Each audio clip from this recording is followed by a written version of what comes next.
Hello बच्चों, कैसे हैं आप सभी लोग। आई होप आप सब बढ़िया होंगे। तो बच्चों, हम लोग पढ़ रहे थे कक्षा 12 की रसायन विज्ञान, जिसमें 2 पार्ट हो चुके थे। पहले चैप्टर का नाम क्या था? विलयन था। ठीक है, जिसने ना देखा हो मैं प्लेलिस्ट डाल दूंगा डिस्क्रिप्शन में, आप देख लीजिएगा जाके। आज हम पढ़ने जा रहे हैं इसका पार्ट 3। इससे पहले देखिए, हम पढ़ रहे थे सांद्रता व्यक्त करने की विधियां, जिसमें 4 विधियां हम पढ़ चुके थे। आज 5वीं विधि स्टार्ट करने जा रहे हैं। जिसने इससे पहले ना देखा हो जरूर देखेगा। आज हम लोग इस विधियां पढ़ेंगे, इसके बढ़िया बढ़िया न्यूमेरिकल करेंगे। ठीक है, चलिए स्टार्ट करते हैं फिर। देखिए, यहाँ पे मैंने लिख दिया है जो 5वीं विधि थी वो क्या था? मोल अंश, यानी कि इसे मोल प्रभाज भी कहते हैं। ठीक है, चलिए देखिए क्या लिखा हुआ है यहाँ पे। किसी विलयन में एक अवयव, बात समझिए, अवयव या घटक। विलयन में 2 घटक होते हैं, 2 अवयव होते हैं। कौन होता है?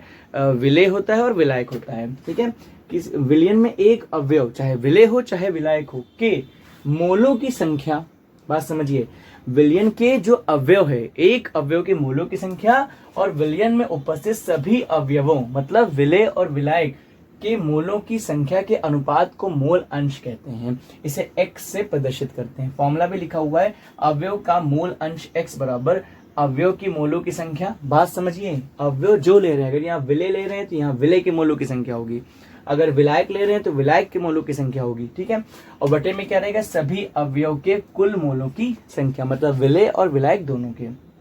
अब देखिए, माना एक विलयन में 2 अवयव हैं, ए और बी हैं। ठीक है, तो देखिए ए का मोल क्या होगा? Na, बी का मोल क्या होगा? Nb। तो इसको कैसे लिखा जाएगा? देखिए, अगर ए का मोल निकालना है तो XA बराबर क्या हो जाएगा? देखिए, ए का मोल x से प्रदर्शित करते हैं।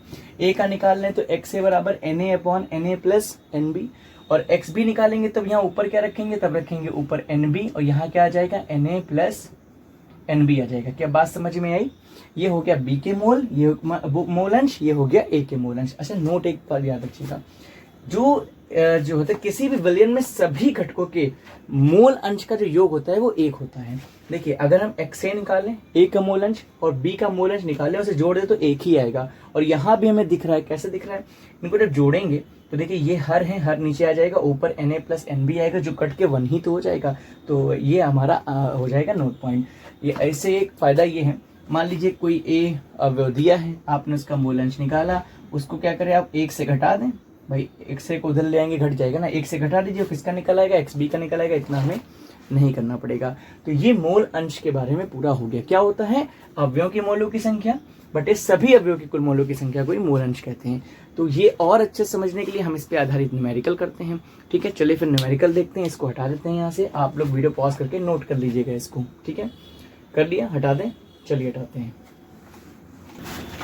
देखिए, क्वेश्चन है कि 2 मोल चीनी को 8 मोल पानी में घोला गया है, यानी कि 2 मोल चीनी हो गई विलेय, और पानी क्या हो गया? विलायक हो गया। चीनी और पानी का मोल अंश ज्ञात कीजिए। आसान सा सवाल है, इसके बाद हम लोग एनसीईआरटी का सवाल देखते हैं। देखिए, इसको हल करते हैं, जैसा लिखा है वैसे लिखते हैं आराम से। देखिए क्या क्या दे रखा है, इनको दिया है। ठीक है, 2 मोल चीनी, इसका मतलब चीनी का मोल दे रखा है, चीनी का मोल। ठीक है, चीनी के मोलों की संख्या में दे रखी है। कितनी दे रखी है?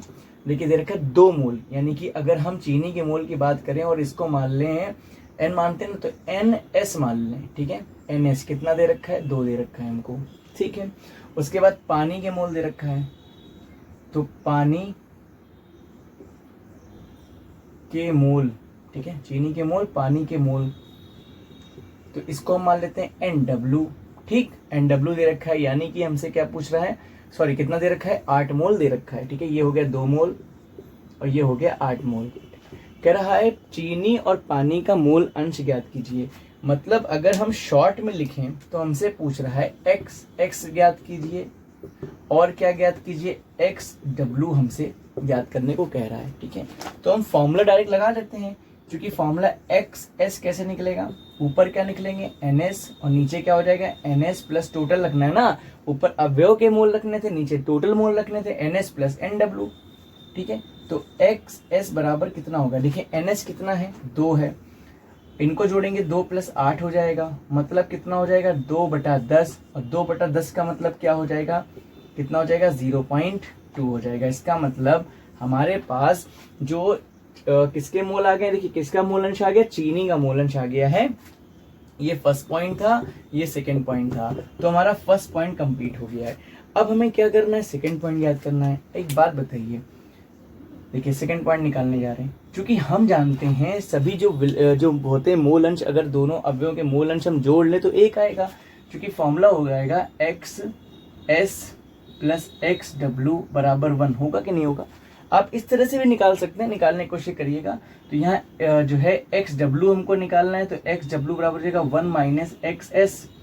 तो एक्स डब्ल्यू बराबर 1 माइनस एक्स एस का मान कितना आया, 0.2।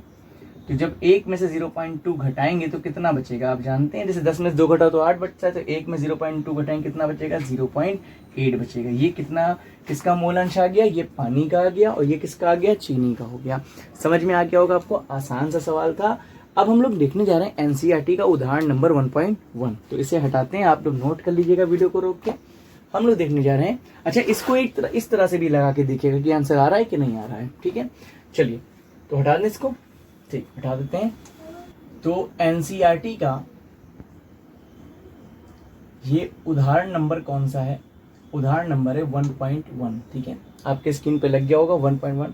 कह रहा है एथिलीन ग्लाइकॉल C2H6O2 सूत्र दे रखा है कि मोल अंश की गणना कीजिए यदि विलयन में C2H6O2 का 20% द्रव्यमान उपस्थित है।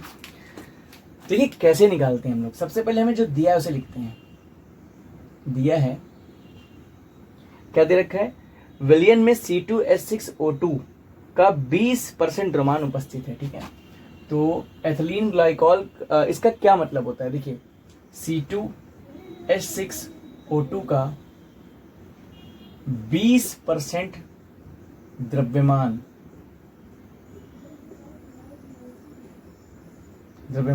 उपस्थित है। इसका अर्थ है, ठीक है, इसका अर्थ है, देखिए इसका क्या अर्थ समझिए, क्या लिखा हुआ है, एथिलीन ग्लाइकॉल के मोल अंश की गणना करना है हमको, और विलयन में C2H6O2 का 20% द्रव्यमान है।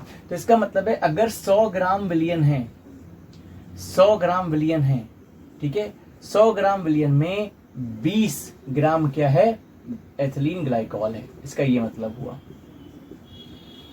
एथिलीन ग्लाइकॉल, ठीक है, क्या लिखा हुआ है, हाँ एथिलीन ग्लाइकॉल है। क्या बात समझ में आई? कह रहा था एथिलीन ग्लाइकॉल का हमको मोल अंश निकालना है। अच्छा, मोल अंश निकालने के लिए हमको एथिलीन ग्लाइकॉल के मोल पता होना चाहिए, दूसरी चीज जिसमें मिला हुआ है उसमें मोल पता होना चाहिए। तो 20 ग्राम क्या है, 20 ग्राम एथिलीन ग्लाइकॉल है, और बचा क्या, बचा 80 ग्राम। तो 80 ग्राम क्या होगा इसमें, 80 ग्राम जल, ठीक है, 80 ग्राम जल मतलब H2O है, ठीक है, यानी कि हमें विलय भी पता चल गया और हमें विलाय भी पता चल गया। अब हमें इनके मोल निकालने हैं। तो देखिए अब हमें अगर एथिलीन ग्लाइकॉल का मोल निकालना है तो यहाँ डायरेक्ट मोल तो दिया नहीं रहे। अब मोल जब नहीं दिए तो आपको निकालना पड़ेगा मोलर द्रव्यमान। अच्छा, मोलर द्रव्यमान क्या होता है, देखिए मोलर द्रव्यमान हमें ये बताता है कि किसी पदार्थ के एक मोल कितने ग्राम के बराबर है, ठीक है, एक मोल कितना ग्राम के बराबर है।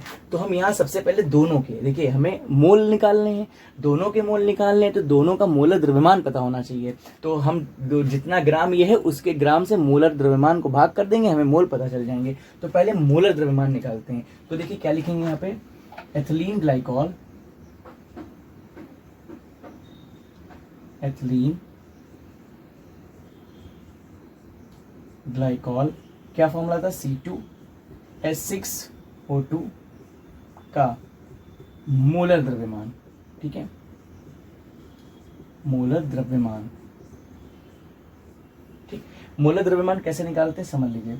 जो C है इसका अणुभार रखते जाते हैं हम, तो C का अणुभार कितना होता है 12, लेकिन साथ में C2 है तो क्या हो जाएगा 2 गुणे 12, ठीक।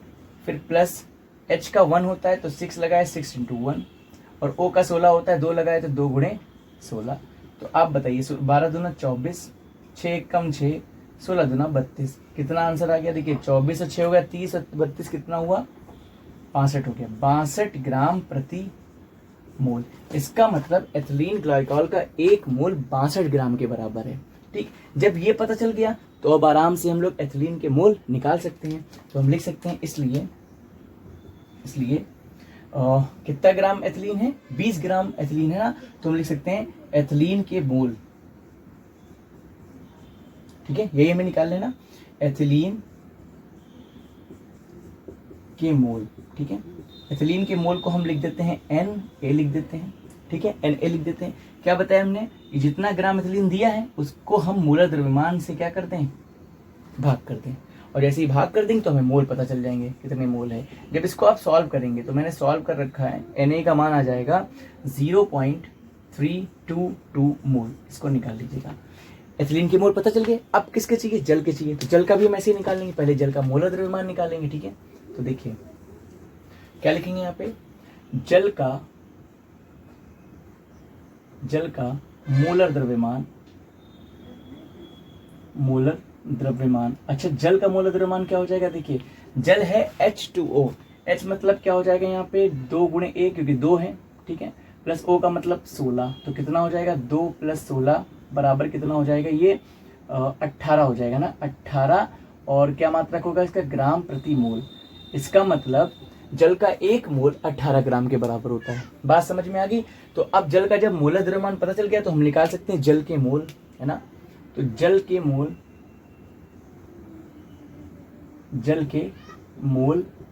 अब जल का मोल हम क्या ले लेंगे, NW ले लेंगे, वाटर ले लेंगे, ठीक है। तो बराबर क्या बताया था, जितना दिया कितना हिस्सा है, तो 80 हिस्सा है, और उसको मोलर द्रव्यमान से हम क्या कर दें, 80 ग्राम दे रखा है, मोलर द्रव्यमान से अगर भाग कर दे तो कितना आ जाएगा लगभग, जब इसको भाग करेंगे तो ये आ जाएगा 4.44, ठीक है, 4.444 मोल आ जाएगा। ये हमारा क्या आ गया, जल के मोल आ गए। अब इतना निकल गया, अब हम आराम से निकाल, देखिए NW पता चल गया, Na पता चल गया, हमें पूछ के रहा था एथिलीन ग्लाइकॉल के मोल अंश पूछा, तो निकल जाएगा। इसलिए एथिलीन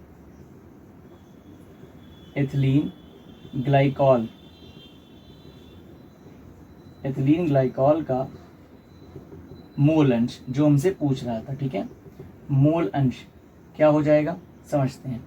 तो मोल अंश यानी कि X, और एथिलीन की बात कर रहा है तो हम X से ले लेते हैं। इधर क्या आ जाएगा Na, मतलब कि एथिलीन का मोल बटे सबका अवयव का, तो क्या हो जाएगा Na + NW, हो जाएगा नहीं हो जाएगा, बस मान रखिए, इसमें आंसर ले आइए। तो XA बराबर Na कितना है, Na ये निकाला था हमने, यानी कि 0.322 बटे में Na कितना है 0.322 + 4.444। जब इसको आप सॉल्व करेंगे तो ऊपर आ जाएगा 0.322 बटे में, ये कितना आ जाएगा, देखिए 4 2 6, 2 4 6, 3 4 7 और 0.4004। जब इसको सॉल्व करेंगे ना तो XA का यानी कि मोल अंश कितना आ जाएगा, मैंने भाग कर रखा है इसको 4.766, यानी कि कितना आ जाएगा 0.0675 आ जाएगा। ये एथिलीन ग्लाइकॉल का मोल अंश आ जाएगा। ये मैंने भाग पहले से ही कर रखा है, आप लोग करके देख लीजिएगा, ठीक है। अब अगर ये निकल गया एथिलीन ग्लाइकॉल का मोल अंश, आप मुझे कमेंट करके बताइएगा कि यहाँ से जल का मोल अंश कितना निकलेगा, और आप मुझे निकाल के ये कमेंट करके जरूर बता दीजिएगा कितना निकलेगा, ठीक है। तो ये हो गया एनसीईआरटी का उदाहरण नंबर 1.1। अब इसके बाद हमारा अगला टॉपिक है मोलरता, ठीक है। तो हम चलिए मोलरता देखते हैं, उसके बाद हमारा मोललता होगा, फिर होगा नॉर्मलता, और वीडियो का एंड हो जाएगा, क्योंकि पार्ट्स में वीडियो बन रही है तो धीरे धीरे हम लोग चीजें समझेंगे, ठीक है। तो चलिए इसे आप नोट कर लीजिएगा, उसके बाद हम नेक्स्ट हमारी हेडिंग देखते हैं मोलरता। नोट कर लिया, चलिए इसको हटा देते हैं यहाँ से हम। अब हम समझने जा रहे हैं मोलरता। देखिए क्या होती है मोलरता, फॉर्मूला आप पहले समझ लीजिए। मोलरता को हम लिखते हैं M से, इसका मान होता है विलेय के मोल, जो घोला गया है विलेय के मोल बटे विलयन का लीटर में आयतन। याद रखिएगा, अगर आपको मिलीलीटर बनाया दिया है तब भी आपको लीटर में ही बनाना होगा, ठीक है। तो इसकी परिभाषा बड़ी आसान है, किसी विलयन के 1 लीटर आयतन में घुले हुए, बात समझिए, नीचे क्या है लीटर में आयतन है, तो किसी विलयन के 1 लीटर आयतन में घुले हुए विलेय के मोलों की संख्या, ऊपर क्या है विलेय के मोल है, तो विलेय की मोलों की संख्या को उस विलयन की मोलरता कहते हैं। आसान है ना, किसी विलयन के क्या लिखा हुआ है 1 लीटर आयतन में विलेय के मोलों की संख्या को ही क्या कहते हैं, घुले हुए विलेय के मोलों की संख्या को ही विलयन की मोलरता कहते हैं। इसे कैपिटल M से प्रदर्शित करते हैं। इसका मात्रक होता है मोल प्रति लीटर, के ऊपर से आएगा मोल, नीचे आएगा लीटर, तो क्या हो जाएगा मोल प्रति लीटर, और इसी को हम मोलर भी बोलते हैं, और मोलर को M लिख देते हैं, ठीक है, M होता है। तो ये फॉर्मूला लिखा है। अच्छा उदाहरण देखते हैं कैसे आप पहचानें क्या है। देखिए NaOH के 0.25 mole litre inverse, litre inverse का मतलब लीटर नीचे, ऊपर जाके क्या हो गया, लीटर की पावर -1 हो गया। इसी को हमने ब्रैकेट में लिख दिया मोल प्रति लीटर ही इसका मतलब है, ठीक है। तो NaOH के 0.25 मोल प्रति लीटर विलयन का अर्थ है, देखिए इसका क्या अर्थ है कि अगर NaOH के 0.25 मोल किसमें घुला हुआ है, 1 लीटर विलयन में घोला गया है। बात समझ में आया? मतलब NaOH के 0.25 मोल प्रति लीटर का मतलब है अगर 1 लीटर विलयन होगा तो उसमें कितना घोला गया है, 0.25 मोल क्या 1 लीटर विलयन में घोला गया है। ये इसका अर्थ हुआ मोलरता का। क्या बात समझ में आई? अब इसका न्यूमेरिकल देखते हैं तो और अच्छे समझ में आ जाएगा कि इसका न्यूमेरिकल कैसे लगेगा। लेकिन न्यूमेरिकल साथ साथ करना बहुत जरूरी है, फिजिकल केमिस्ट्री चल रही है आपकी। और कोई डाउट हो तो मुझे कमेंट करके जरूर बताइएगा, और कोई क्वेश्चन अगर हम आपसे पूछा करें तो उसका आंसर जरूर देने की कोशिश किया करिए, ठीक है। कमेंट में हटा दें, इसको नोट कर लीजिएगा इसे।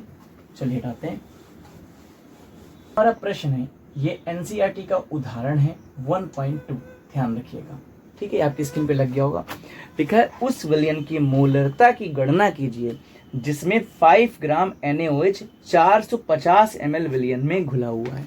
सबसे पहली बात तो 5 ग्राम NaOH लिखा है, NaOH के मोल हमें निकालने पड़ेंगे। मोल निकालने के लिए हमें मोलर द्रव्यमान पता होगा, जैसे पहले निकाला। दूसरी चीज विलयन जो है ml में है, हमको किस में बनाना है, लीटर में बनाना है। तो जो दिया है उसे लिखते हैं सबसे पहले, ठीक है। दिया है, देखिए दिया है NaOH। अच्छा NaOH है क्या, विलेय ही तो है ना। NaOH क्या है, विलेय है। तो का द्रव्यमान दे रखा है हमको, कितना दे रखा है, 5 ग्राम। और क्या दे रखा है हमको, 450 विलयन में घुला है। तो विलयन का आयतन दे रखा है हमको, विलयन का आयतन, विलयन का आयतन हमको दे रखा है 450 ml, ठीक है। क्या कह रहा है हमको कि मोलरता की गणना कीजिए, तो मोलरता के लिए हमें मोल निकालना पड़ेगा। तो सबसे पहले हम क्या करते हैं, NaOH का क्या निकालते हैं, मोलर द्रव्यमान, ठीक है। तो देखिए हमें निकालना है मोलरता, लिख देते हैं यहाँ पे, मोलरता हमको निकालना है, ठीक। तो देखिए क्या लिखेंगे, NaOH का मोलर द्रव्यमान, मोलर द्रव्यमान, मोलर द्रव्यमान बराबर क्या हो जाएगा, मोलर द्रव्यमान भाई सोडियम का जो परमाणु भार कितना होता है, 23 होता है, ऑक्सीजन का 16 होता है और हाइड्रोजन का 1 होता है। तो ये कितना हो गया, 16 1 17 और 23 40 नहीं हो गया। तो मोलर द्रव्यमान हो गया 40 ग्राम प्रति मोल। इसका मतलब NaOH का 1 मोल 40 ग्राम के बराबर है। तो बस अब NaOH के मोल निकाल लेते हैं। इसलिए NaOH के मोल कैसे निकालेंगे भैया, हमने बताया जितना दे रखा है उसको मोलर द्रव्यमान से भाग कर दीजिए। तो क्या दिया, 5 दिया, नीचे क्या लिख देंगे, 40 लिख देंगे, है ना। अब ये क्या बन जाएंगे, मोल बन जाएंगे। तो कितना हो गया यहाँ से, इसको मैंने कर रखा है भाई, मैं बता देता हूँ आपको, हाँ 0.125 भाग करके देख लीजिएगा, इतना मोल हो जाएगा, ठीक है 0.125। तो ये NaOH के मोल निकल गए। अब हमें आयतन लीटर में निकालना है, ठीक है, बात समझिए। तो देखिए विलयन का आयतन लिखेंगे यहाँ पे, विलयन का आयतन, विलयन का लीटर में आयतन चाहिए हमें ना, लीटर में आयतन। बहुत आसान है, कैसे देखिए, एक बात बताइए, हम यहाँ से कह सकते हैं कि 1000 ml किसके बराबर होता है, 1 लीटर के बराबर होता है। हमें 450 की बात करना, 450 ml, ठीक है। देखिए इधर समझ लेते हैं हम लोग, 1000 ml 1 लीटर के बराबर होता है। तो 1 ml कितने लीटर के बराबर हो जाएगा, 1000 नीचे आ जाएगा, यानी कि 1/1000 लीटर के। लेकिन हमको तो 450 ml को लीटर में बदलना है। तो 450 ml कितना हो जाएगा, 450 ml बराबर 1/1000 था ही, इसको किससे गुणा कर देंगे, 450 से गुणा कर देंगे। अब क्या बन जाएगा, ये लीटर बन जाएगा। बात समझ में आया। इसका मतलब कितना हो गया, तो 1 2 3 3 0, 3 के बाद 0 लगा दिए, 0.450 लीटर, इतना हो जाएगा, ठीक। तो अब हम निकाल सकते हैं, इसलिए मोलरता निकाल लीजिए। इसलिए मोलरता, मोलरता बराबर क्या फॉर्मूला होता है, विलेय के मोल, विलेय के मोल बटे, विलेय है क्या, NaOH है ना, तो NaOH के मोल बटे विलयन का लीटर में आयतन। विलयन ऐसे लिख दिया, का लीटर में आयतन, ठीक। बस निकाल लीजिए, आंसर आ जाएगा हमारा। तो विलेय के मोल कितने दे रखे हैं, विलेय के मोल मतलब कहाँ रहा, ये रहा 0.125 और विलियन का आयतन लीटर में कितना है 0.450। इसको भाग करिएगा, इसको भाग करने पर आंसर कितना आएगा, निकाला तो था मैंने, कहाँ गया, हाँ, इसको भाग करने पर आंसर आएगा 0.2777, ऐसे चलता चला रहेगा। तो इसको हम लिख सकते हैं 0.27 और 7 का एक इधर 8 बना दीजिए, और इसका मात्रक क्या बताया था मैंने, मोल प्रति लीटर। ये हमारा आंसर आ जाएगा, ये हमारी मोलरता आ जाएगी। क्या बात समझ में? आसान सवाल था, इसको आप नोट कर लीजिएगा। अब हम लोग देखने आ रहे हैं मोललता। ठीक है, ठीक है, ये मोलारिटी होगी आपकी। ठीक है, चलिए हटा दें, नोट कर लीजिएगा ऐसे। समझने जा रहे हैं मोललता यानी कि मोलालिटी क्या होती है। पहले फॉर्मूला फिर इसका देखिए, आराम से समझ जाएंगे। वहां क्या था लिखा, मोलरता में था विलय के मोल बटे विलियन का आयतन लीटर में। यहाँ बस आपको विलय के मोल बटे क्या करना पड़ेगा, विलायक का, विलियन नहीं, विलायक का किलोग्राम में द्रव्यमान, बस इतना ध्यान रखना है मोलरता में और मोललता में। तो मोललता को स्मॉल एम से व्यक्त करते हैं। क्या लिखा देखिए, किसी विलायक के 1 किलोग्राम में घुले हुए विलय के मोलों की संख्या। उसमें क्या था, 1 लीटर विलियन में घुले हुए मोलों की संख्या। इसमें क्या है, विलय के मोलों की संख्या। इसमें क्या है, 1 किलोग्राम विलायक में विलय मोलों की संख्या, उस विलयन की मोललता कहते हैं। इसे एम से प्रदर्शित करते हैं। इसका मात्रक होता है मोल प्रति किलोग्राम, ऊपर मोल नीचे किलोग्राम, मोल प्रति किलोग्राम। इसे मोल प्रति किलोग्राम या मोल इंटू किलोग्राम इनवर्स लिख सकते हैं। और इसे मोलल कहते हैं, मोलल को स्मॉल एम से लिखते हैं, होता है, ये मात्रक इसका होता है। ये आपके सामने फॉर्मूला है। उदाहरण देखिए इसका, अगर लिखा है 1.00 मोल प्रति किलोग्राम या 1.00 एम KCl का जलीय विलयन, तो इसका मतलब होता है कि 1 मोल KCl को 1 किलोग्राम जल में घोला गया है। ये मतलब इसका होता है। समझ में आया, आसान था। अब हम इसका न्यूमेरिकल देखते हैं और ये अच्छे समझ में आएगा।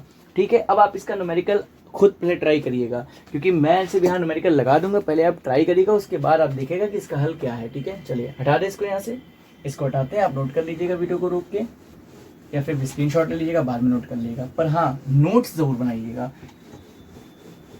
ठीक है, एनसीईआरटी का ये उदाहरण है फिर से।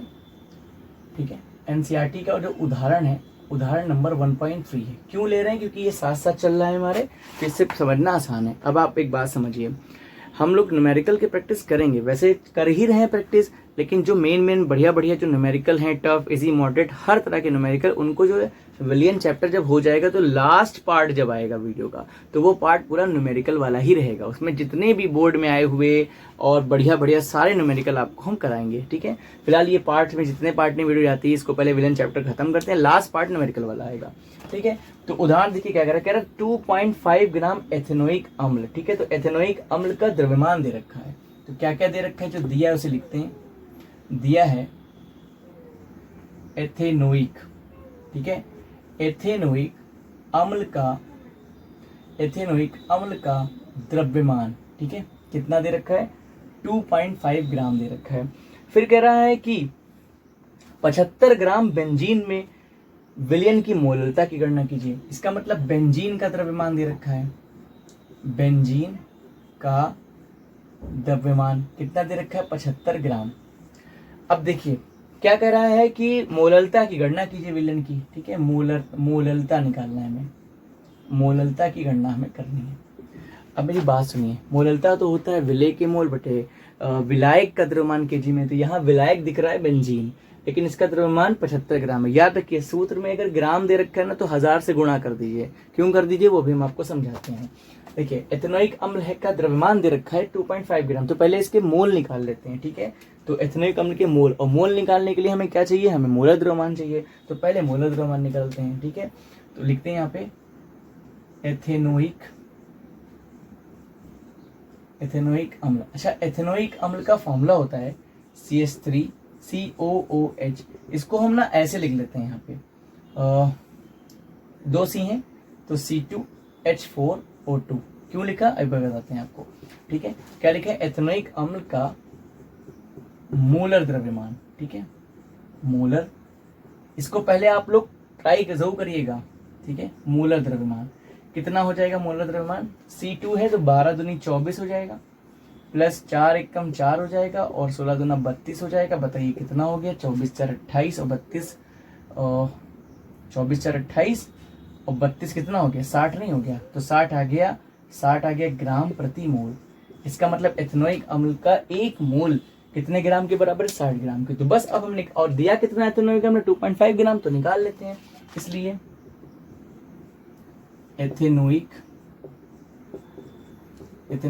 अम्ल के मोल, ठीक है, मोल बराबर क्या था हमने बताया था, जो दिया हो ग्राम में भार उसको मोलर द्रव्यमान से भाग कर लीजिएगा। तो 2.5 कितना आ गया आंसर?